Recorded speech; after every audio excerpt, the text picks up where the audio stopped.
nous avons senti la présence physique, j'allais dire, des autorités de l'enseignement supérieur et les autres autorités de notre pays, derrière nous, à côté de nous. La volonté politique est évidente. Et par ailleurs, la communauté elle-même est fortement mobilisée autour de cette concertation, la communauté universitaire, celle des enseignants et celle des étudiants. L'idée que ces frais d'inscription ne peuvent plus rester ce qu'ils sont, ça c'est un consensus profond, tout le monde est d'accord là-dessus. Comme on a dit, ce sont des modalités qui vont être discutées et qui vont faire l'objet de décisions par la suite. Mais vous savez, dans tout moment de réflexion, il y a deux aspects. Il y a un moment de réflexion, la réflexion proprement dite, l'argumentation, la contre-argumentation, lorsqu'on cherche des solutions raisonnables. Et il y a un autre côté qui est un côté hystérique. Mais le côté hystérique, au fond, on le met de côté très rapidement.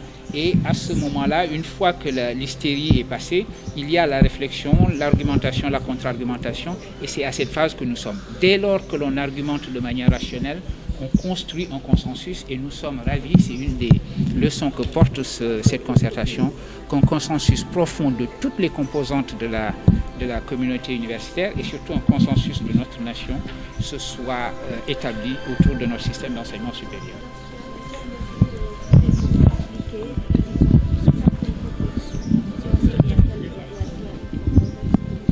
Vous n'arrêtez pas de répéter qu'il y a une confrontation. Moi, je vous dis qu'il y a un accord profond.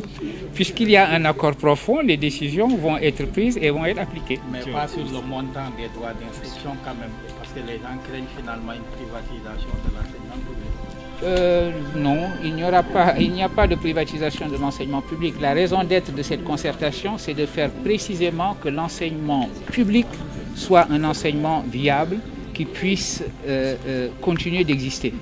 J'ai dit hier, et je le répète, et les autorités de notre pays l'ont répété, vous avez deux manières de privatiser. Soit vous laissez le système public s'écrouler et aller à volo, et à ce moment-là, il n'y a plus que des choix privés, et ces choix privés sont faits pour les classes qui ont les moyens de faire ces choix privés.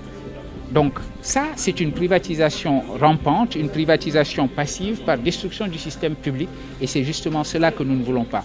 Nous avons eu cette mission publique pour l'enseignement public, parce que nous croyons en l'enseignement public qui est le lieu de l'égalité et de l'équité. Et c'est en défense de cet enseignement public que nous avons mené la réflexion que nous avons menée.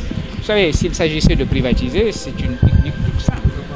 C'est justement ce qui demande concertation, c'est qu'il s'agit de penser un enseignement public qui soit accompagné par un secteur privé fort, distinct de lui, mais en partenariat avec lui, et non pas une espèce de privatisation rampante qui serait le meilleur résultat à obtenir si on laissait le système public s'écrouler. À ce moment-là, il ne resterait plus que du privé sauvage et où ce sont les plus forts qui s'en sortiraient. À ce moment-là, les enfants des classes supérieures appartiendraient grâce à l'enseignement public aux classes supérieures, alors que les enfants des classes laborieuses resteraient malheureusement où ils sont.